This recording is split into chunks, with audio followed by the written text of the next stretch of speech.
Ertu á leið heim úr vinnu? Stilltu á FM 89,1.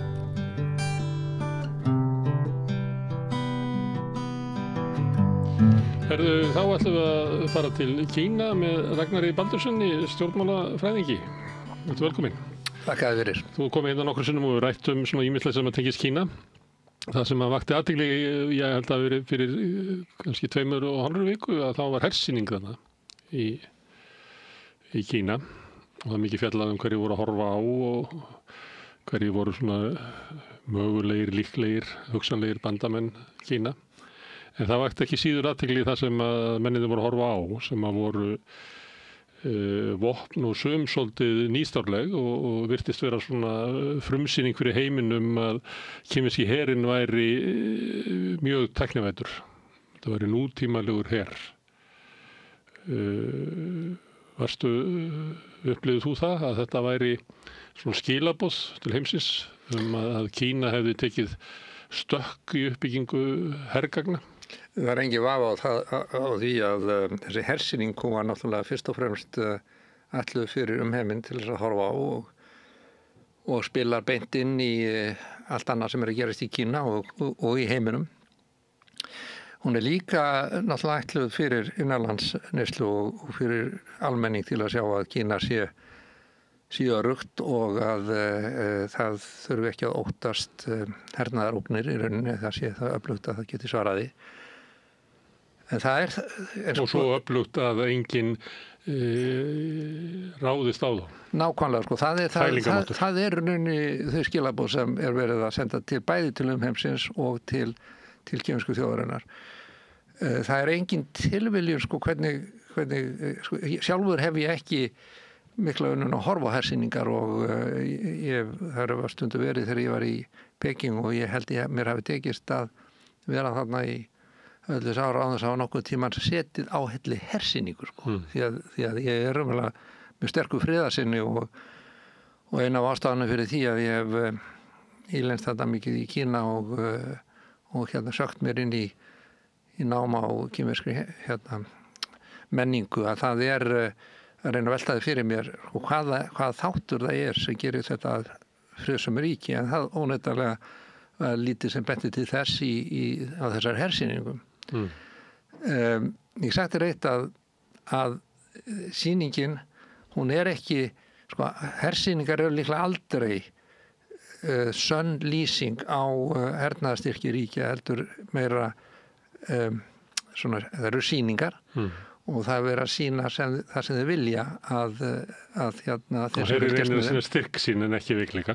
Í þessu tilviki þá voru þeir að leggja áherslu á það og ég veit ekki, það var bandarisk hersýning einhvern tímann fyrir 1 eða 2 árum afmælisdegi Trump í Washington og hún hérna, ég veit ekki alveg hvað hann ætlaði sér að sýna en hún sýndi dálítið aðra mynd og svona óagaðan her ekki verið, voru rosalega agaðir og svo var þarna einhver skilaboð það að láta Putin og hérna Kim Jong-un frá Norður Kóreu ganga hlið við Xi Jinping og það er á sko, öll þessi skilaboð eru mörgu plani, sko. Það er alltaf þetta er ekki einföld skilaboð og til dæmis má ganga út frá því að þeir hafa ekki sýnt ný vopn sem Bandaríkjamenn og aðrar þjóðir sem hafa stóra heri og þessir hernaðarsérfræðingar höfðu ekki vitneskju þeir hafa vafalaust vitað en það er svolítið annað að vita þessi vopn og svo að sjá þau og þannig að hérna allt dregur athygline að því hvað fljóðfráar, eldflaugar, langdrægar kjarnorkuflaugar sem þetta er að skjóta úr kafbátum rétt fyrir utan strendum Bandaríkjanna til dæmis, getur hitt borgir þar hvernig sem er. Þetta eru skilaboð, sko, sem segja að Kínverjar hafa lýst yfir eina stóra kjarnorkuveldi í heiminum sem lýst yfir að þeir muni aldrei beita kjarnorkuvopnum að fyrra bragði, þetta sé eingöngu til að svara fyrir kjarnorkuárás á þá sjálfa. Þannig er það. Og þeir mun ekki Hvað máli skipta orð í þessu? svo breytist allt, svo ráðist á þig og... Já, það okkar kúltúr. Það er vestræni kúltúrin að við skiptum alltaf á stjórnmálamenn á 4 ára fresti og þeir 4 eða 5 ára fresti 6 ára í Suður-Kóru og er það 7 ár kannski, forsetinn það var alltaf stilla síðast, hann þurfti að segja sér. Já, bara handtekinn. Það er Suður-Kórea sem er náttúrulega, þú veist, á En á hverju trúir frekar orðum kínverska stjórnmálamanna en vestræna? Meðal annars vegna þess að þeir ekki skiptuðu það svona hratt, þannig að þeir verða þá að segja viðurkenna þeirra á logið. Það er ein ástæðan en það er líka bara sögulega af bakgrunnunum. En við getum líka, svo snúum okkur aftur á hersýningunni, þá var það þannig að þeir eru ekki að sýna ný vopn sem þeir hafa ekki ennþá sem þeir eru ennþá í þróun og eru þá þar að leiðandi ekki endilega upplýsingar erlendis og þvert á móti þá getur eitthvað af þessum vopnum leysirbyssur og eitthvað slíkt sem ég þekki nú ekki til sjálfur vegna sem ég er ekki vopnasérfræðingur að það getur verið til þess að dreifa athyglinni frá að láta mann halda að þetta sé eitthvað mikilvæg vopn sem þeir eru ekki ýmis ástæðna og svo eru náttúrulega þessar sögur það að þeir séu konur með fullkonari herflugvélar en Bandaríkin og svo framvegis. Ég bara veit það ekki hvort við vitum það ekki. Sem við getum flogið upp úr guðukólfinu? Já og það er engin spurning það að þess ef þau eru ekki til að þá eru verið að þróa þau og Bandaríkjamenn hafa það sem ég vil lýsa stefnu. En þetta svona orðrúmurinn og sýningin það bendi til þess að það getur bara vel verið að þessi konum með það. Og þá eru þeir orðin sterkasti her í heimi. Og það er eitt, þó ég sé ekki hernaðarsérfræðingur sem ég get alveg treyst mig til að lýsa yfir að þessi stríð sem hefum séð undanförnum bæði í Ísrael og í Úkraínu að þeir sýna að svo hernaðartækni sem hefur einkennt styrjaldir og einkennt við búin að kapphlaup og hún er að verulega leyti orðin úrelt. Þannig að til dæmis eins og flugvélamóðuskip þar sem eru risastór skip flugvelli bara sem verið að senda á milli landa með þúsundum af hermönnum borð og svo framvegis að það er aldrei hættuleg tæki ef það er ráðist á það með þessum hætti því að þetta eru svo öflugar. Er þetta verið þau? Já, þeir bara, þú veist, og þá fara þúsundum hermanna í sjóin og þá er allt í einu hernaðarstyrkur Bandaríkjanna farið fyrir bí og eins þessi styrkur þeir hafa eitt óhefum miklu fjármunum í að framleiða vopn sem eru úrelt og gömul. Því að núna er þetta og mannaðar flugvélar spurning hvort að yfir leitt að nýja kynslóðin sem er alltaf að fara að gera Bandaríkjamenn í herflugvélum að hvort að hún sé skynsamlega vegna þess að það eru drónar, það eru fjarstýrðar, það eru með Við getum unnið meira verk fyrir minni pening. Já, og þeir eru samt að fara í þessu, þannig að þetta er orðin, þetta fer að minna svolítið á það þegar fyrir hrun Sovétríkjanna, þegar að Sovétmenn voru leiddir inn í hernaðarkapplaup sem var hluta af því að það var svo dýrt stjörnustríðið að þá héldu þeir að Bandaríkjamenn ætluðu að fara að setja leysigeisla upp í geymi sem þeir myndu síðan gert árásir á Bandaríkin sem var náttúrulega á Rússland og Sovétríkin sem var auðvitað bara blekking til þess að fá þá til þess að eyða miklu í hermál og sumt af því sem er að gerast núna er að þeir hafa greinlega eitt óhefum miklu í hermál og spurningin er hvort að Bandaríkin eru og svo aðferð þeirra við vopnaframleiðslu og hvernig þið gera þetta, hvort að þessi ekki bara setja á þau hausinn. Það er eitt sem hefur komið í ljós í Úkraínu að það er mjög kostnaðarsamt að nota rándýrt loftvarnakerfi frá Bandaríkjunum til að verjast hræódýrum drónum frá Íran. Já. Og svo er líka komið í ljós þar að þessi sóknu Rússa undanförnu er keyrð áfram af svona drónum sem eru offline, sem að hanga saman á snúrum, þannig að þeir eru ekki tengdir neti sem að þú getur komist inn í. Það er eina aðferð. Þannig það er að vera að bakka í tækninni til þess að ná forskoti. Já, í þessu tilviki, það er ýmislega svona að gerast og við höfum náttúrulega meira að segja Ísland hefur hernaðarsérfræðingar sem ég skil ekki almennilega sem er að velta fyrir svona hlutum og tækninni og hvernig að byrja stríð. Mér finnst einhvern veginn að Íslendingar sem ekki höfum her að vætum frekar hafa friðarsérfræðinga og veltaði fyrir hvernig komum við á friði. Og yfirleitt allt sem menn segja Úkraínu og meira að segja hér á íslensk, sko, sem mér finnst það svona ákveðin fáránleika tilfinning sem ég hef þegar ég er menn verið að tala þessi stíl. Það snúist allt það hvernig vinnum við. Hvernig getum við unnið? Svo er enginn sem spyr, hvað svo? Hvað gerir svo? Það var samráðsnefnd þingmanna sem að skila þessi skýrslu fyrir viku síðan og hún var hvernig þetta að vinna stríð. Það var ekkert frið þar. Það var ekkert góð samskipti við alla þjóðir. Það var ekkert slíkt. Nei, og það er alveg galið vegna þess að ef við lítum á söguna frá því að kaldastríðinu lauk að þá eru flest vandamál í heiminum í dag eða afleiðingarstríða, ekki orsakstríðana. Sko. Það eru, hvort við kíkjum á skoðum Líbíu eða Írak eða Miðausturlönd eða Sýrland núna og allstaðar, það er bara glundróði og óöld sem er afleiðing, Afganistan sem er sko afleiðingarstríðum, ekki orsakstríðana og það er miklu stærra mál og þetta er ættir umverulega friðsama þjóðin hérna út í Norður-Atlantshafi að velta sér fyrir sér. Ég má aðeins fara hersýningunni, ég langar að tala tækniþróunina en maður sá líka hermenn og sem að voru mjög samrýmdir, þetta var eins og norður-kórísk sýning og svo keyrði fóringinn framjá á bíl með 4 míkrafóna og heilsaði hermönnum sínum sem að heilsu honum tilbaka. Hver voru skilaboðin í þessu? Ég hef ekki horfð á hersýninguna, ég bara lesið hana á skilaboðin er alveg augljós. Þú myndi hvetja til þess að horfa því þetta var mikil sýning og meðal annars að þessu, það sem að hann ávarpar herinn og þetta er ekkert smáraðis hópur, þetta eru, ég segi ekki kannski 1000 í hvers skipti en mjög nálægt kannski 1000 manns í einu og allir hreyfa sig í takt, horfa hvössum augum á foringja sinn og hillan. Já, einbeittir, skýra hugsun, ákveðið markmið. Fullkomlega samrændir. Algjörlega.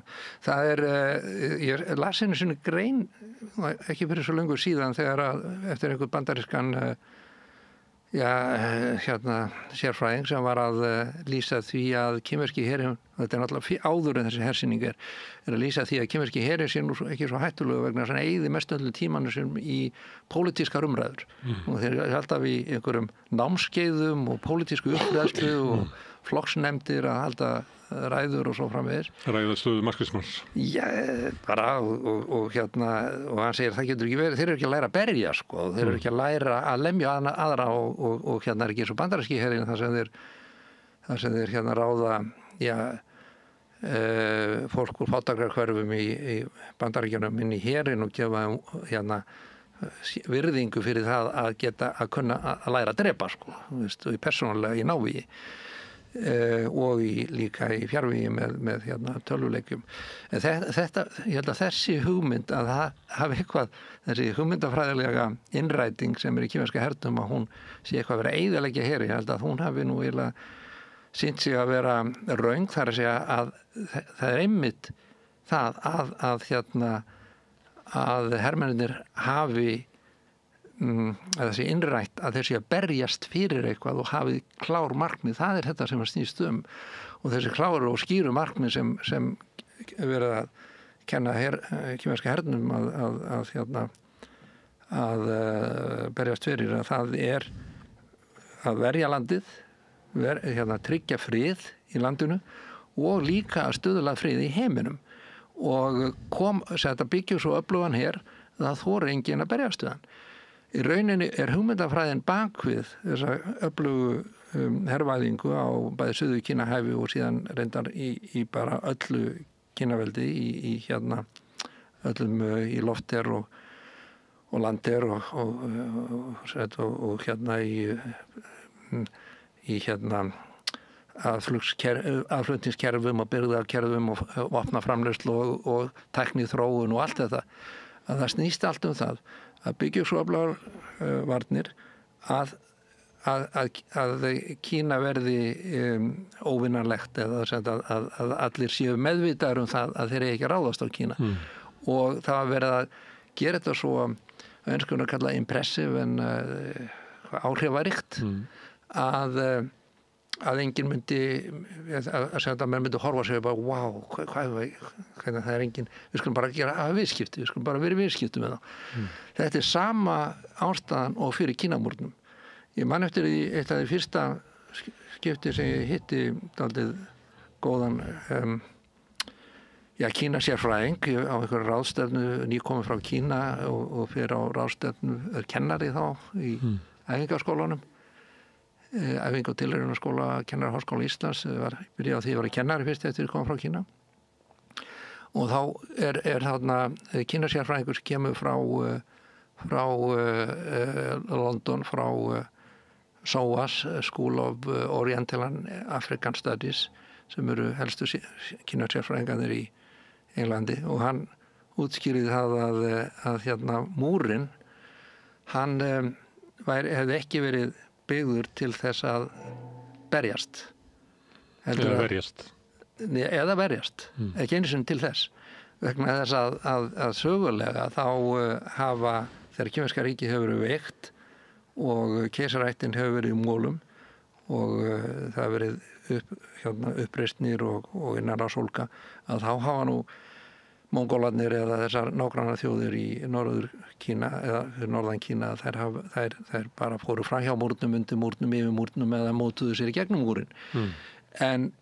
Og þá gat Kínaveldið ekki stjórna sér. Þá komur Mongólar til valda eða Tíbetar í norður Kína og í þessar herskáu þjóðir í Mansjúríumenn og svona. En þegar kínverska keisaraveldið verður sterkt, að þá þegar að fulltrúar konungsinnir eða foringjar þessara þjóða kom í heimsókn til Kína, fóru til Kína með förunauti og njósna leiðangra og komið með fulltrúar sína og þá komaði fyrst að þessum rosalega múr. Hann fyrir þá sem ekki hafa komið til Kína, það verður að viðurkennast, hann mjög áhrifaríkur, þú bara stendur sér almáttu og hann mörg þúsund kílómetrar á lengd. Það Íslendingur sem hefur þvælst þennan múr og reynt að mæla með fótunum og hann tók eitthvað 1 eða 2 ár í það og fór náttúrulega ekki yfir alla múrin en mjög sett á flesta staðina á hann og svona og skemmtilegt að lesa það en það og kemur að þessu að múrinn var mannaður, að það voru hermennu þannig að þú kemur að þessu og það eru bara ákveðin hlið á það sem múrinn lokar dölum, það að hún tengd, það eru fjallstopparnir í norður Kína eru allir tengdir og snart brattar fjallahlíðar eru hluti af múrnum og síðan eru sléttunum sem á milli fjallana, þeim lokað með múr.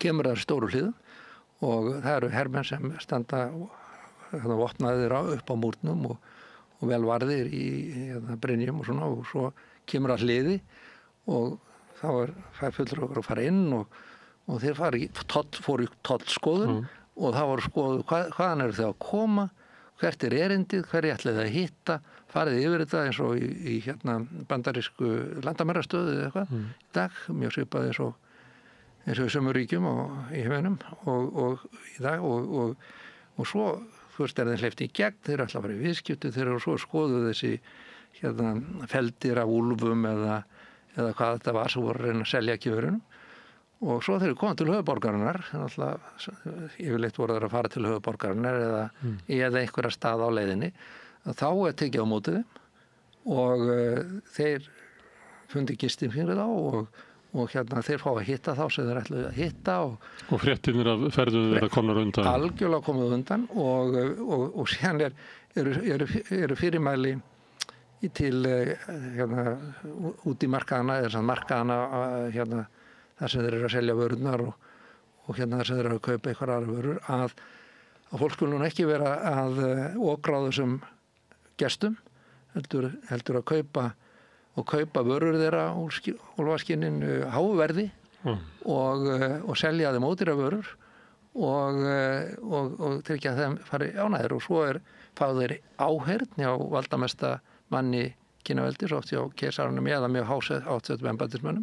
Eins og Halla Tómasdóttir að fá núna? Já, eins og að fara núna í rauninni, akkurat svona. Og skilaboðan tilbaka að okkur sín virðing og við gerðum viðskipti og við bara grættum þáttum mikið af þessum viðskiptum og það þýðir ekkert að ráðast á það. Þannig að...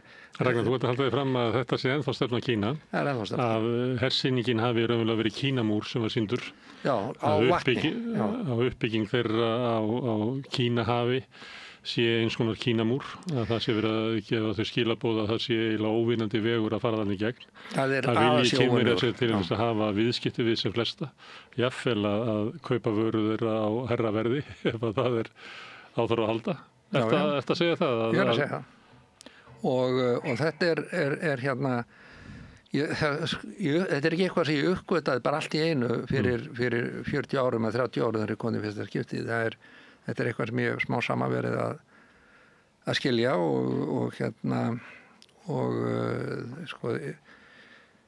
það fyrst hérna, nú nefndir þetta í Kínahafi þá skjótaði inn í að rauninni, Kína var þegar keisaravaldið var sterkt að þá var Kína algjörlega mjög vel varið í norðri og gagnvart hérna þessum hérna þjóðum, herskáu þjóðum, hirðingjum og þurftu að verja þeim því að þetta voru eins og segir herskáar hestaþjóðir.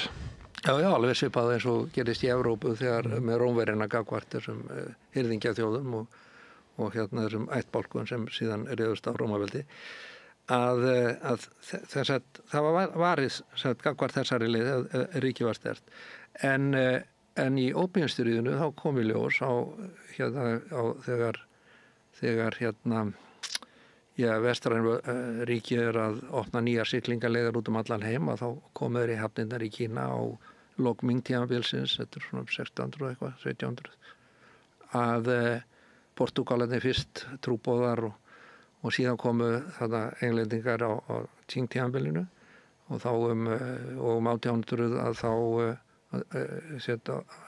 með 19. öld að þá ráðast þeir inn í Kína og þá kemur í ljós að hafið að það var eyða í kínversku vörnunum en þeir eru aldrei þurft að verja sig gagnvart hafinu. Fyrsta lagi eru hérna stórhluta suðu Kína ekki að hafi, hann af hérna ófærum frumskógum og erfitt að fara yfir og ekki stórir herir koma þar óvænt inn.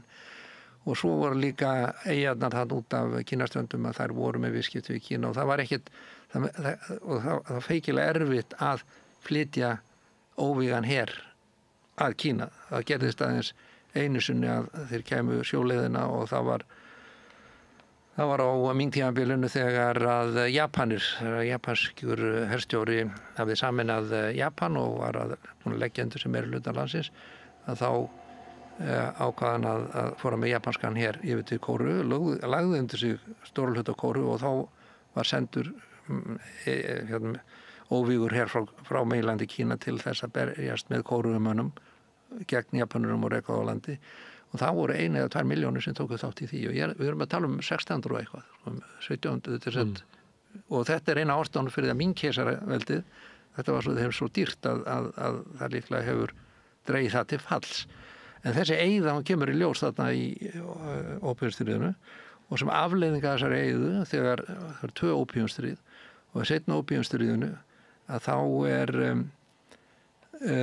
þá hérna þeir komin í Tianjin og ráðast frá Tianjin til Peking og svo var enga varnir á þeirri leið og hérna og inn í höfuðborgin og keisarastjórnin hún flúði inn í land og svona og hún bjóst við því að þeir myndu þá taka völd í Kína nú myndi líklega Bretarnir stofna sín eigin keisaraætt og svo framvegis en Bretarnir voru búin að stúdera Kína út í eitt þeirra markmið var maður setja þetta í söguleg samhengi þetta er eftir Napóleonstríðin og það verður að skoða heiminn ekki bara núna, þetta skoða alltaf í heldarsamhengi og á 19. öld að þá var hérna England og síðan Frakkland næst voldugasta ríkið á meðlandi Evrópu og þeir englendingar höfðu unnið sigur í Napóleónsstríðinu og síðan í framhald af því að þá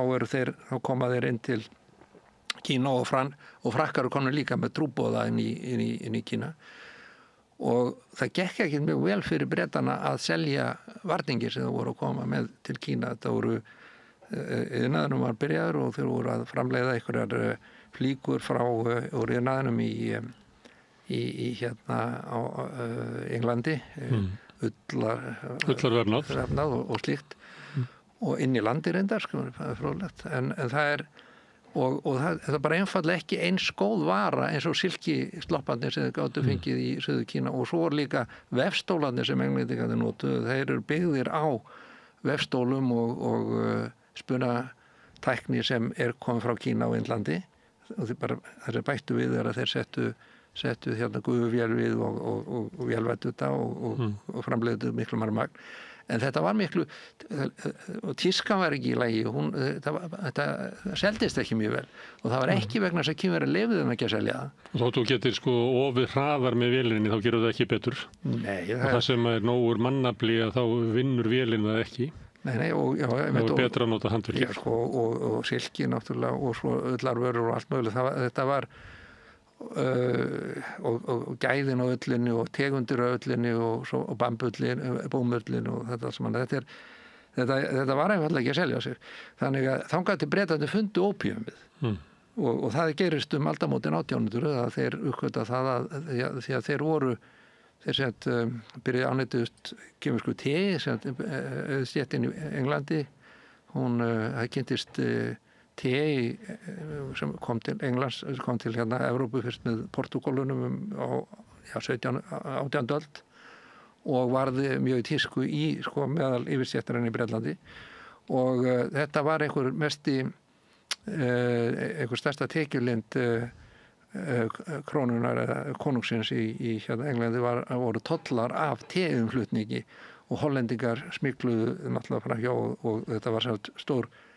Það var mikið mál, te-innflutningur á Kína var mikið mál innanlands í Englandi og þeir þurftu einhvern veginn að fjármagna þetta. Þeir eru að koma með silfur og gull sem þeir stálu frá Spánverjum eða fengu frá Spánverjum þá komið með það til hérna Kína og það streymdi inn í Kína í hérna fjárhirslur Kínverja. Það var bara verðbólga sem myndaðist vegna þess að mikið af silfri kom það inn í landið og þá fundu ópíum og byrjuði að framleiða það að rækta það á Indlandi.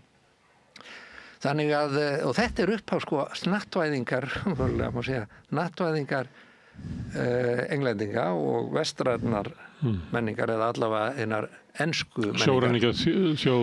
Sjóræningjaþjóð og fíkniefni. Já, fíkniefni, þeir voru náttúrulega fíkniefnabarónar og til að sköpa te sem er kínverska framlagið til nattvæðingar heimsins og te er umverulega, og enn þann dag í dag, það er fyrsta neysluvaran sem verður nattvædd. Nattvæðingin er að byrja þarna þess öld og þetta er allt vegna þess að varnindar á hafinu voru ekki í lagi og þar af leiðandi þá hafa Kínverjar að vera bæta úr því, þannig að ég held að Suður Kínahaf sé Bandaríkjamenn ætluðu í herfið stríði í Kína, það held ég mun ekki þora að senda flugvélamóðurskip inn á svæði. Byggði ekki einhver af keisarættunum upp stóra flota og hætti svo við hann einhvern veginn? Mín keisarættin að hún byggði upp flota og svo mjög stór gríðarlega stór skip. Já, það er ekki sama að mann er stór skip og stóran flota. Mér minna það hafi verið hluti að þessu væri mjög stór birgðaflutningaskip sem voru stærstu skip í heimi á þeim tíma. Akkurat, þau voru með stóra áhöfn og hún fóru allarleið til Afríku á Indlandshafið og þannig að nágranna svæðin og þetta var hluti af silkileiðinni, talaðu þess að silkileiðin nútíma svo líka útflutningar á te eftir þessar leið, bæði landvegin og þarna og síðan var flutt inn á hérna Súesskurðinu var gerðu til þess að opna leiðin alla leið, það er ekki bara, það er sér að hann byggðu síðar en en upphafið af flutningunum var inn á þetta svæði og síðan var það flutt áfram í gegnum bæði annars vegar gegnum Rússland og Tyrkland yfir til Evrópu og þeir hættu, þessu var hætt og oft spurt hversuna hættu þessu, í fyrsta lagi voru tekið herskip. Þetta var öll vestræni kaupskipaflotinn sem var byggður við upphaf iðnvæðingar, að hann var byggður sem bæði sem herskip og sem flutningarskip. Það voru sett ef öll þessi ríki voru það var svona styrjaldar ástand á milli þeirra, það höfðu lýst í stríðum hver á móti öðrum og ef þau sáu auðveldlega bráð eða annað kaupskip sem var ekki eins vel varið og ekki eins stórt og var bara 1 á ferð eða bara 2 og með þeir voru með 3 stór skip, að þá var fengu sjómennir bónus af því að bónusur eða stór tekjulind af þeim var að ráðast á þessi skip og svo fenguðu þeir þá bónus fyrir framlagsætt og svo var þetta alltaf skattlagt til hérna krúnunar. Áhöfnin var mjög mótuveruð fyrir sjórán. En þessi floti, hann var kaupskipafloti, þannig að það engar sögur svona öflugan herrflota Kínverja. Aldrei nokkuð tíma. En núna þeir að byggja hann upp. Nei, þeir eru að byggja upp hernaðarflotan, hann þeir eru ekki með nema 2 flugvélamóðurskip og líklega mestalega byggjaði eitt í viðbót og ætlun Þeir eru að byggja hellinga svona herskipum, ég að lesa það að bara komi bara 1 í viku.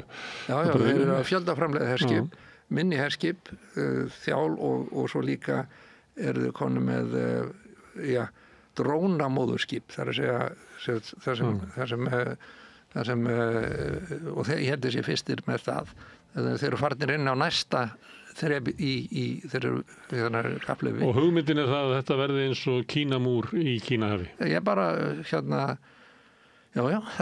nákvæmlega saman lokavörnum. Það túlka Bandaríkjamenn sem spennu og undirbúningum að ráðast á Tævan og ráðast á önnur ríki sem að Kínverjar eiga í ágreiningi við ýmis eyjar og sker sem eru þarna. Það deilt endalaust af eyjum og skerjum. Þegar menn horfa á heiminn þá horfa þeir í gegnum sín eigin menningargleði. Mér langar að spyrja því að á Vesturlöndum hættir fólki til þess að horfa á, hann var nú að nefna það sérstaklega, Hilmar Þór Hilmarsson þegar ég var að tala við hann í vikunni, að sjónarhorn Vesturlandabúa var alltaf the good guys og the bad guys og við varum alltaf góðu gæðnir og Bandaríkjamenn var alltaf góðu gæðnir með hvítu hattana í kúrekamyndunum. En svo varu það Rússar sem væru alltaf nýr og nýr Hitler að Saddam var Hitler og Putin Hitler og við erum alltaf þetta alltaf orðstöð upp á góðu og inn á illu. Og þannig koma Vesturlandabúa sér í endalaus vandræði og hann núna stattur í Bangkok og á svolítið að horfa heiminn frá Austur-Asíu. Já, ég heyrði hluta af þessari, mér finnst það mjög fróðlegt sem hann var að segja. Og hann segir að þar þetta engum í hug að vera með þetta viðhorf, að þegar það voru ágreiningur á milli ríkja þar sem að gat endað í einhverjum stríði, þá var enginn að taka afstöðu í því, það voru bara allir að reyna að slökkva á þessu sem fyrst, því að þetta verið stórkostlegur skaði fyrir heimshlutann ef það myndi brjótast stríðar og var svona að bera þetta saman. Þegar ég er að hlusta á þig, að þá talar þau svolítið eins og að Kínverjarnir séu góðugæin. Það þeir eru að byggja upp her, en þeirra her allt annars eðlis heldur en annar her vegna þess að kínverskt hugafæri þannig að tilgangurum með hernum fælingamáttur fyrst og fremst. Kínverjar myndu aldrei fara með hernaði gegn öðrum þjóðum. Ég vissum að þú myndu vilja eiginlega segja þá setningu. En á hverju ætti ég að trúa þér, Ragnar? Já, það er bara sögulega. Ég myndi nú ekki segja hann alveg svona. Vegna þess að sagan nú, þegar ég hugsa söguna, þá hugsa ég allavega 3000 ára þessu tíman. Og Kína var sameinað með valdi í fyrir 2000 árum. Þá hafði verið innanlandsstríð meira og minna í 400 ár og jafnvel upp í 500 ár og á milli þessara þjóðar sem eru svona jaðri gamla hrísgrónaræktarsvæðisins í Mið-Kína að þar ræktuðu menn hirsi og hveiti og voru hirðingjastjóðflokkar og svo framvegis og í hirðingjar samfélaginu þá ferðastu mikið og þessir herskáu hirðingja þjóðflokkar á Evrasíu að þeir hafa flestir haft þessa þess að hérna upprunni þeirra menningar er í hérna styrjöldum og þeir hafa vaxið og orðið sterkari og Rómverjar svolítið öðruvísi vegna þess að það voru ríki sem börðu saman þá til einhver gátu sameinað heildaríkið og síðan byggður upp mjög stórt heimsveldi sem lagði undir sig önnur heimsveldi. Þannig en saga Evrópu hefur alltaf og Evrasíu svo við þekkjum hana er svona, hún er öðruvísi í Kína þannig að það voru að fara mjög langt aftur í tíman. En þeir sem sameinuðu Kína, það voru þessir hirðingjar og hérna þeir sem voru að rækta hveiti. Hveiti er þannig að þú sáir því og síðan þarf ekki að skipta mikið á því og þangað til að uppskeran kemur. Og það er eins og á Englandi að þá og á lénsveldinu þá gátu konungarnir kallað á lénsherran og fengið á þeim her til þess að heyja stríð á tímum þegar þeir voru ekki í uppskerun sko. Þannig að þetta var takmarkaðu tími stríðin voru frekar stutt yfirleitt og þeir væri kölluð löng en þeir börðust í frekar stuttan tíma. Þetta er rækta það sem að regnið, það er ekki áhættuskurðir eða áhættukerfi. En í hrísgrónamenningu að þá ertu alltaf að og það er kjarnin í kínversku hrísgrónamenningunni en kínverska við sameiningu Kína, það er sameinað af þessum hveitiræktar þjóðum og mjög herskáum þjóðum sem hérna 200 árum fyrir Krist og síðan eftir 200 ára umþóttuna tímabil þá er það hann keisaraveldið sem kemur á svona, kínverska menningin er blönduð menning sko. Hún er byggð á mjög sterkri meðvitundu mikilvægi hernaðar og mikilvægi varna og en síðan er ríkisheimspekin eða kínverjar hafa ríkisheimspeki og 50 keisari, 50 eða 70 keisari handtímanbilsins sem var þarna sem bara leiti á Kristur var fæddist, það var svona á fyrstu öld fyrstu öld okkar tímatals að þá ákvað hann að gera konfúsísma að ríkisheimspeki og hún er byggð á hrísgróna hugsunarhætti þannig að keisarinn á að stjórna með dygðugri framkomu og markmið stjórnarinnar og umboð ríkisins eða umboð keisarins til að stjórna felst í því að hann geti þjónað sínum þegnum og hérna með því að skapa frið svo sem þetta rækta hrísgrjóni í friði. Já, og hérna og stunda viðskipti og hérna það er sem sagt það mikilvægasta fyrir verkefni ríkisins í kínverskri hugmyndafræði og síðan líka að taka hérna tillit til náttúruafla og hérna náttúrusveifla og það er sama, það eru hrísgrónamenningun og það er í taóismanum. Þannig að þetta eru raunverulega annar. Þetta fólk er meira og minna flutt í borgina, þar sem það er ótengt hérna náttúrunni og akkur er þetta svona vissum að þau hérna geti ekki annað en að tekið ákvarðanir eins og þessu hrísgrónaræktendur. Það er að fyrsta lagi þá gerist þetta mjög hratt. Þetta er sama kynslóðin sem flutti inn í borgina núna og hún fæddist í sveit og það er sko við erum kristnir. Við erum komið frá kristnum samfélagum og ég get mér sér rakið mína rættir til ásins 1750 til presta sko frá því að prestunum var falið að kenna almenningi að lesa á Nýja testamentið. Þannig að við höfum verið heila þvignir allt frá því að Rómaveldi var sameinað í þeirri hugsun að það sé einn Guð og hann sé okkar Guð og reyndar kristnin segir að hann sé Guð allra sem hafa tekið trú á hann. Upphafinu þá þýddi þetta að heiðingjar voru þá það mátti gera það á þrælum og þeir höfðu kannski ekki sál og svona, þetta var það sem voru rífast þarna í upphafi iðnaðingarinnar og hérna þess vegna voru þrælaviðskipti og þess vegna mátti síðan og þegar þeir væru með svo fremur sem það var ekki kristni svo þó þeir hefðu sama Guð sko eins og Íslam að þá voru þeir réttaræpir vegna þess að það var önnur útgáfa þessum Guð og stríði sem við erum að horfa á í Ísrael svona einhverjar leifar af þessu því að Ísraelsmenn hafa engar skrúblur það, engar hugmyndur það að Guð þeirra sé Guð allra. Hann Guð þeirra, sko. Og bara þeirra. Og bara þeirra, sko. Og svipaðar hugsunarháttur virðist vera hinum. Hann kaus þá. Já, þeir valdi þá sem sína Guði og þú skalt ekki aðra Guði hafa. En sko... Og þeir völdu hann ekki. En svo hinum meina þá er Íslam sko með virðist vera svipað hugmyndarháttur það að þetta sé þeirra Guð sko sem kannski áhrif frá gyðingdómnum, ég veit það ekki, sko en allavega við ætlum ekki að tala það, en þetta er annað en sko kínverska menningin. Kínverska menningin, hún er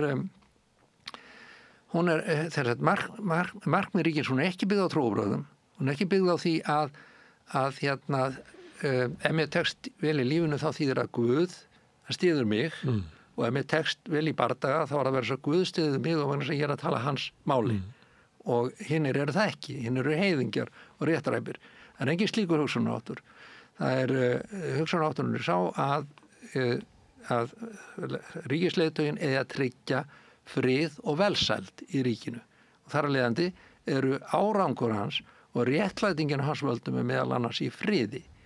Ef Kínverjar hefja styrjöld að fyrra bragði og fara í útþenslu eða eitthvað annað og leggja undir sig önnur lönd þar sem þeir drepa íbúa annarra landa og þeirra eigin hermenn falla í valinn og það verður ráðist á það vegna þess að hafa gert þetta að þá missir kínverkastjórnin umboð sitt og þessi hugsunarháttur hefur færst yfir á núverandi valdhafa í Kína. Mao Zedong, það er eina sem lifir eftir af hugmyndafræði Maos er að ríkið er að þjóna alþýðunni. Þetta er eina vígorði sem raunverulega lifir af og ríkið eigi að þetta sé réttlæting á ríkinu. Og Kína var sameinað með valdi sko eftir seinni heimsstyrjöldina vissulega. En í dag þá er innrætingin fyrir kínversku hermönnunum er að þeir eru alveg með á hreinu að þeir, ef þeir þurfa að berjast, þá er að vegna þess að þeir eru að verða kínverska ríkið. Það er athyglisvert sko, Kínverjar þeir ferðast við það, þeir fara til annarra landa og það hafa myndast Við séum hér núna, það er að vera frí í Kína eitthvað, mikið af Kínverjunir í bæ í gær.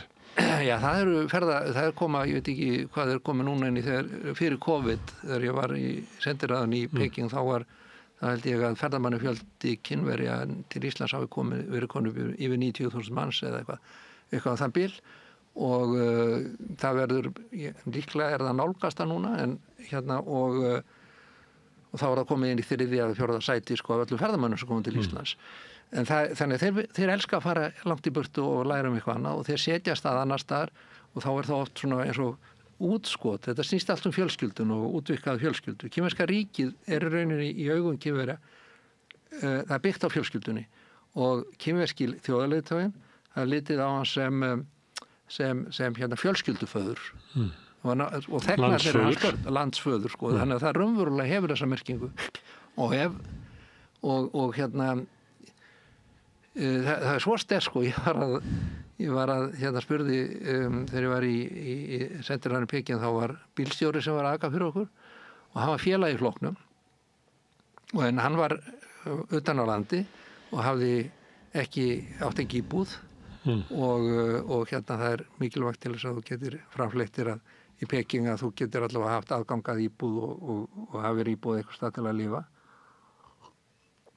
því að húsnæðisverðir orðið mjög dýrt og hátt en hann átti ætningi þannig að hann bjóð með þeim og það virðist vera að hann muni búa með þeim en ég spurði hann einhvern veginn sko, hefur ekki áhyggjur af þessu og hann sagði, ég hef engar áhyggjur af þessu vegna að flokkurinn og ríkið mun sjá til þess að ég hef yfirværi þetta er raunverulega, þetta er bara afstæða venjulegs manns og flestra í Kína. Já, en einhver getur sagt að með allt valdspillir og algjört vald kerspillir og þannig eru menn sem eru gríðarlega valdamiklir með valdamestamönnum í heimi og það er nú bara mörg dæmi það að slíki menn geta fengið mikilmennsku brjálæði og ákveðið að gera skrýtna hluti sem ekki þá almennings. Það er ekki svona átómatis sem að veldu því að stjórnvöld þjóni hugmyndum almennings það hvað stjórnvöld eiga að gera. Nákvæmlega. Og Kínverjar hafa auðvitað gengið í gegnum svona tímabil, þannig að yfirleitt þegar keisaraveldin hafa fallið að þá það þegar valdastéttin orðið það spilt að hún getur ekki lengur uppfyllt væntingar almennings. Eru merki það í Kína í dag? Nei, ekki í dag, en það voru merki það þegar ég kom út í Kína fyrst. Það voru... Við heyrum fréttir hérna á Vesturlöndum að það sé verið að herða tökin í Kína. Það sé verið að... Já, þessi útgáfa fréttir núna verið held ég á hverju ári í 50 ár, sko. En það er, þegar ég kem fyrst út í Kína í lok menningabildingarinnar, þá var glöndróði í kínverska stjórnkerfinu. Það var ekki mjög skilvirt. Nei. Og við komum 2 íslenski námsmenn, vorum að mættum yfir til Kína og þau fengið styrk sem var í gegnum menntamálaráðuneytið, skipti á námsmönnum og voru komin með áritun og mættum til Hong Kong og það var búið að segja okkur hvernig við ættum að komast til Peking og síðan spurðum við hvaða skóla við ættum að fara að segja við það og kínverska sendiráðið sagði okkur að það kemur í ljós þegar við komið til Peking og ég og við hefum engar áhyggjur af því að það er tekið á mót okkur en svo vildi það þannig til að við vissum ekki nákvæmlega hvenær við myndum fara yfir landamærin og hvenær við kemum til Peking.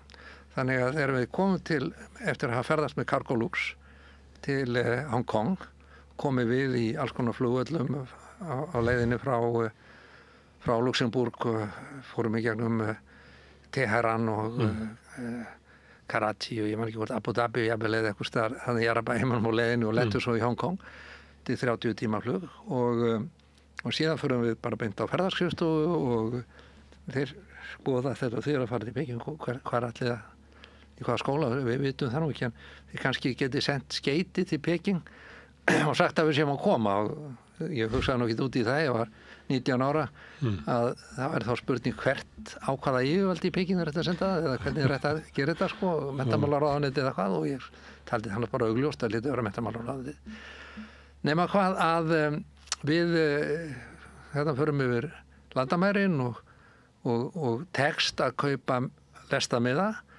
vegna sem við búinum eiginlega hefðu verið lengi á leiðinni og það eru tafir og áttum ekki mikla peninga og svona og þeir öllu vildu senda okkur með flugi sem væri ódýrt en við vildum ekki einu sinni vita hvað það kostaði, við vildum fara með lest og vorum 2 daga þeirra á leiðinni og ég baði aftur ferðarskrifstofunum sem seldi okkur þessa miða í Kanton að hafa samband og segja að við værum þannig á leiðinni og ég hafði samt áhyggjur af þessu, það voru en svo í lestinni það voru 2 aðrir útlendingar Pólveri pólski sendiráðsstarfsmenn, það var fyrsti riddari og síðan einhver aðstofamaður sendiherra attaché eða eitthvað þannig sem var þarna voru með okkur og þeir voru settir saman í herbergi og nú var Kína sko saman í klefa sko og Kína var náttúrulega að þessum tíma þá var ekkert með gott samband á móti Póllands og Kína, þetta var Póllandar með Sovétríkjunum og síðan á leiðinni að það var ég veldur þessu fyrir mér en svo hann sagði ég skildi engar og þeir sagði mér að þessi Pólverjar að ég skildi engar áhyggjur hafa það er þau örugglega ekki á móti okkur og það gerðist þegar við komum á lestastöðina og þá náttúrulega uppkvöldið að það var ekkert einast annar það voru engir aðrir útlendingar í lestinni og engir aðrir útlendingar á lestastöðinni nema við þessi 4 2 Pólverjar, diplomatar og svo við 2 Íslendingar og þá náttúrulega kemur bara einhver maður, kennari og segir já þið frá Íslandi já ég kom til að sækja okkur og já þá náttúrulega létti mér strax og sagði ég áttu nú ekki vonað að kæminunir Íslendingar í ár í fyrra þá var okkur sagt að það geti verið einhverju kæmi og svo kom enginn og skólinn er nú byrjaður þannig að ég veit ekki alveg hvað við gerum með námið en þetta var allt í lagi sko við finnum kennara fyrir ykkur og ykkur er kennt og ég bara þetta sko Við vorum farin í alræðisríki. Stjórnin var náttúrulega bara ein og þessi, en í rauninni í menningabyltingu hafði ríkið brotnað niður og menntamálaráðuneytið vissi ekki það sem utanríkisráðuneytið var að gera. Og það var ekki góð samskipti á milli, tölust ekki við. Og samt sem áður að þá virkaði þetta gamla system. Já, virkaði eitthvað, það var ekki gamalt, það var bara algjörlega brot. Það er ekki sama að lýsa á þann. Já, en árið eftir, á þessu ári sem voru að ferðast þarna, það voru mikil flóð í Kína og við sáum út úr gluggana í lestinni. Það væri mikil landbúnaði héruðin þarna fyrir í mið-Kína að þau voru undir vatni og pólski aðstofamaðurinn sem hafði sjálfur stúderað í Kína, hann sagði að það væri mikil vandamál vegna þess að það virtist vera stíflurnar hefðu brostið og að það væri flóð á svæðinu og fréttir að það væri, eða svona orðrómur það að 20.000 manna hefði látist. Síðan frétti ég það að það hefði raunverulega tölurnar eru líklega 60-70.000 mann sem druknuðu þarna. Druknuðu ekki en þeir fengi ekki matvali vegna þess að það var alltaf flóð. Og árið eftir, lok menningabyltingarinnar, þá voru mestu jarðskjálftar sem hafa nokkuð tímar skollið á Kína og 100.000 manna sem létust. Þetta í kínverskri hugmyndafræði og hugsun, þá er þetta merkjum það að ríkið sé að missa umboð himinsins. Vegna þess, og ég hafði skildi þetta ekki, og tók mig áratugi að skilja það að hvernig geta náttúruhamfarir, jarðskjálftar, hvernig geta það verið ríkis? Já, við myndum segja þetta var reiði Guðs og það er greinlegt að menn hefur gert eitthvað af sér og reitt Guð til reiði. En í Kína þá var þetta hugmyndin svo að ríkið á að gera ráðstafanir til að koma í veg fyrir flóð og það á að hafa nægilegar kornbirgðir og nægilega skilvirt flutningakerfi til að koma aðstoð til fólks. Það á að og jarðskjálftinn var svona mannskæður vegna þess að þeir voru búin að gera námugöng undir borgin í Tangsha sem er nágrannar borg við Peking og það var holt undir þannig að heilu hverfin duttu ofan í jörðina. Ertu að segja að þarna hafi kínversk stjórnvöld og kommunistaflokkurinn mist lögmæti sitt eins og maður geti orðað það? Það var alveg á mörkunum. Og þess vegna hafi þurft að breyta stjórnarfarinu út af þessu. Þetta er það sem þið gerðum. Þetta er það sem þið gerðum. Og þú ert að halda þig fram að það sé orsakasamhengja á milli, að þetta sé svo ríkt í kínverskri þjóðarsál eða orðað þannig, að stjórnvöld þjóni almenningi, að þarna þegar afleiðingarnar, þetta er eins og flóðin í New Orleans, þetta sem afhjúpast að stjórnvöld stóðu ekki vaktina. Veistu það að Kínverjar eru mjög kurteisir, en allir menntaðir Kínverjar, hvort þeir hafa verið í Kína eða í Bandaríkjunum, horfðu á þetta og sagði þetta eru merkjum það að stjórnvöld í Bandaríkjunum hafa mist umboðið. En svo er það sem en þau stjórnvöld í Bandaríkjunum hins vegar bregðast við bara með svona herrvæðingu bara harðari tökum. En Ragnar, ég ætla aðeins að fara með þið aftur að hersýningunni. Þannig að sáðu hermenn og það sem að menn segja að þú getur búið til eins mikið af vopnum og þú vilt. En þetta er her sem hefur aldrei séð bardaga. Þetta eru bara einhverju tindádar sem eru hafðir til sýningar á einhverju hersýningu. Það er kínverski herinn að raunverulega stöndur okkur ekki ógn á því og þetta skiptir máli vegna þess að hugmynd þín og Kínverja líklega er að byggja upp hernaðamátt sem hefur fælingamátt. En ef þær hugmyndir eru að þetta séu bara tindádar og þá er ekki fæling á því og þá geti ykkur ráðist á því að það til þess að halda fríðin að þá þarf að hafa nógu mikið fælingamátt í huga andstæðingana að þeir ráðist ekki á þig. Já, þetta er mjög athyglisvert. Ég hef heyrt þetta og ég hef mitt heyrt hernaðarsérfræðinga að segja þetta og meira að segja eitt sem til að segja hernaðarsérfræðing sem er Íslendingur sem sagði þetta í Ríkisútvarpið að það er náttúrulega ekki komið í ljós hvernig þessu vopn virkuð og hvernig kínverski herinn gæti verið í barndum. Heyra þér ekki hvað er að segja? Heyra það er ekki? Kínverski herinn hefur ekki ráðist árað höfður. Já. Og hvað? Hann er að undirbúa sig. Þeir eru að undirbúa sig, þessir sérfræðingar og hvað ætlar að valda næst glundura? Ástæðan fyrir því að Kínverjar halda góðum samskiptum við Putin og við Rússland en líka við Úkraínu, takið eftir. Úkraínumenn er ekki að ráðast á Kínverja, alls ekki í orði að borði. Þeir eru góðir vinir og forseti Úkraínu taldi ástæðu til þess að segja frá því að kínverska hann hefði fengið heilla óskarskeyti á þjóðhátíðardegi í Úkraínu frá Kína.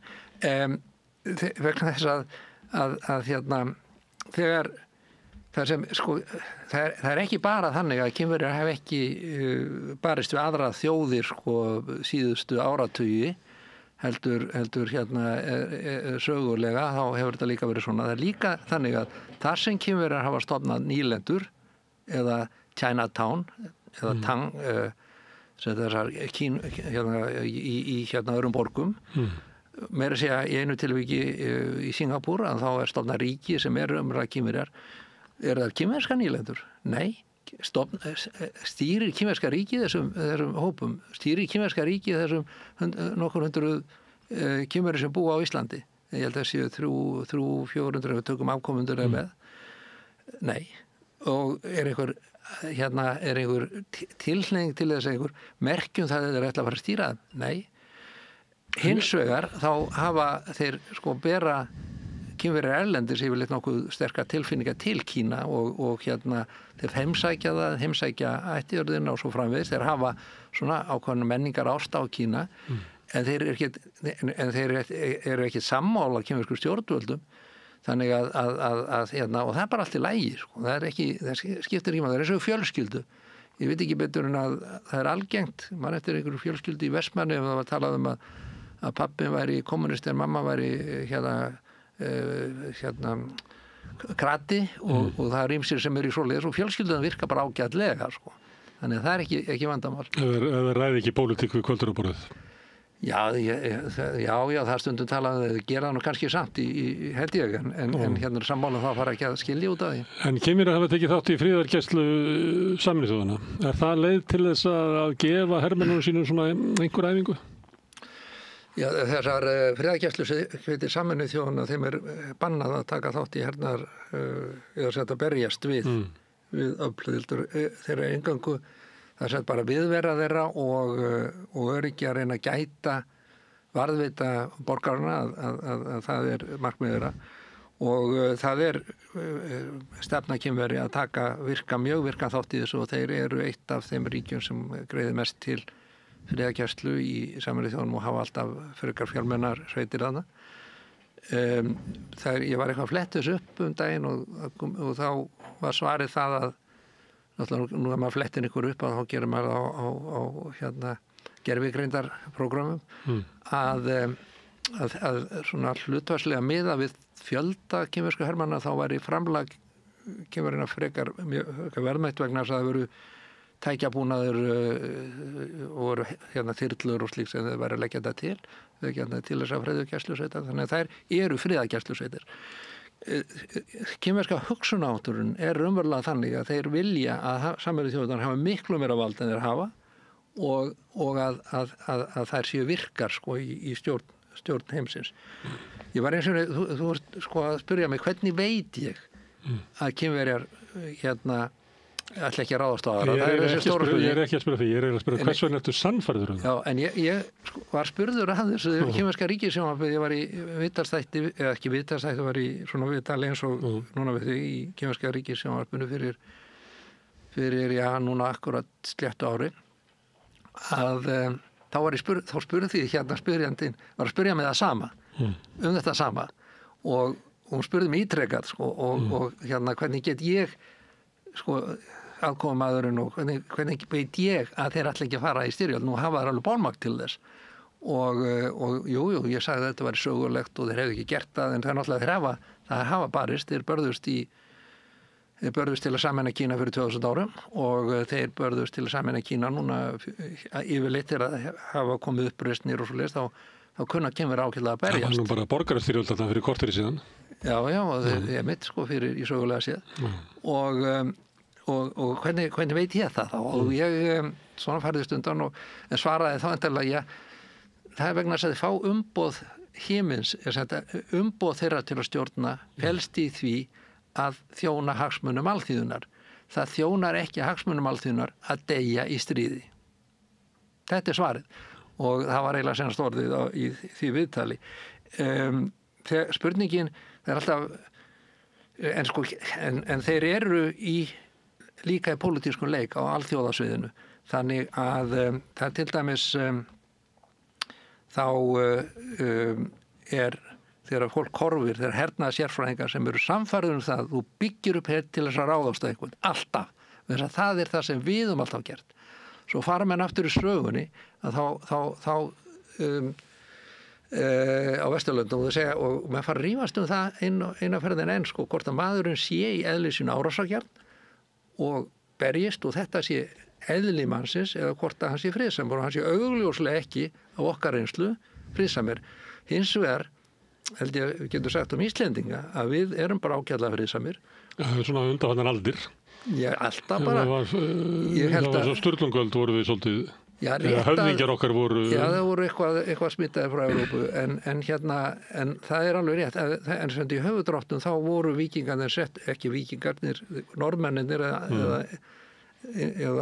og keltarnir sem settu stað á Íslandi, að það var fólki sem ekki vildi setja stað í Mið-Englandi eða meginlandi Evrópu og taka þátt í blóðbaðinu þar. Kaups frekar að fara á ónumið land. Já, en ef þú lítur sögulega, ef maður fara raunverulega að skoða mannkynssöguna, að þá eru til dæmi forsögulegar eða í upphafssögunar þjóðir sem voru friðsamar. Og ég var að lesa á BBC daginn einhverja þjóð í Perú sem á sléttunum þar sem hefði ekki fundið, það var skrítið, þetta var mikil menning en það fundist engin vopn og svo liðandi lok vegna einhverja náttúruhamfara en það var engin vopn þarna, þannig að það virtist vera að þeir eru góð samskipti við aðra á svæðinu. Og þú sem friðarsinni vilt að við eldum slíka þjóðir. Ég vil það. Og þú ert að segja mér að keimirarnir séu friðsamir og við ætlum kannski að taka nótis af því sem hvernig þeir horfa á heiminn. Algjörlega. Frekar heldur en að þessa engilsaxa sem hafa verið í hernaði öldum saman. Það er alltaf spurningi sem alltaf tekið en byrja nættilega ekki að leggja undir sér Tævan. Og Kínverjar vegna þess að í rauninni þeir sem lifa þessum hernaðarheimi eða þessum heimi sem við erum í dag, það er svolítið svo í tölvuleik og hernaðarsérfræðingarnir þeir verður svo veruleika fyrt að hvernig byggir upp bandalög og ferði kemur í bakið á fyrrverandi vini og eins og við erum horfa á að gerast í Evrópu og Rússlandi, Úkraínu og þetta og hvernig gerur þetta alls saman og þá þetta er alls saman pælingar það hvernig getur sigrað en svo ekkert verið að velta í stríðinu og ekkert verið að velta fyrir sig og hvað svo, hvað ætlar ekki svo að gera, hvernig ætlar að koma á friði og Kínverjar eru þetta lífi í þessum heimi og það er stór hluti af þeirra pólitík og utanríkispólitík er að vera friðsamir og svo framvegis en að sýna líka þeim sem hugsanlega myndu vilja raska jafnvæginu í Kína og egna þá til átaka við nágranna þjóðir að láta þá beina athyglinni einhver öðru og Tævan er ágætis tækifæri til þess að styðja við þá ímynd að Kína sé undirbúa sig undir ráðast með vopnavaldi á Tævan vegna þess að þeir segja við viljum friðsamlega lausn og friðsama sammenningu við Tævan til hluta af Kína sögulega og svo framvegis en svo kemur í ljós en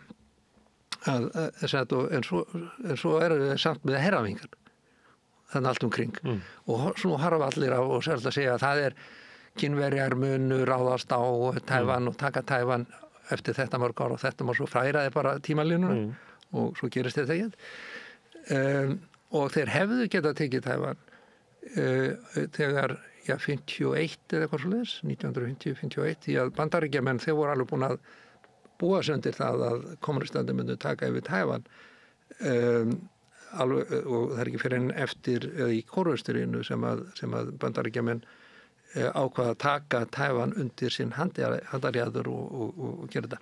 En þá nefnilega Tævan og þetta mál allt saman, þá var það hluti af alþjóða pólitíkina að þessu tafli sem þessar stríðsþjóðir eru í og á meðan stríðsöflin og þessir sem trúa á það að Kínverjar ætli að fara í bardaga og muni nota vopnin sín trúa á að þessi þeir vona og sjá að Kínverjar muni gera meira háttar pólitíska skissu og mistök og ráðast á Tævan og þá verður náttúrulega allur heimur oftast hræddur við Tævan, hræddur við Kína hræddur við að Kína hafi ráðast á Tævan.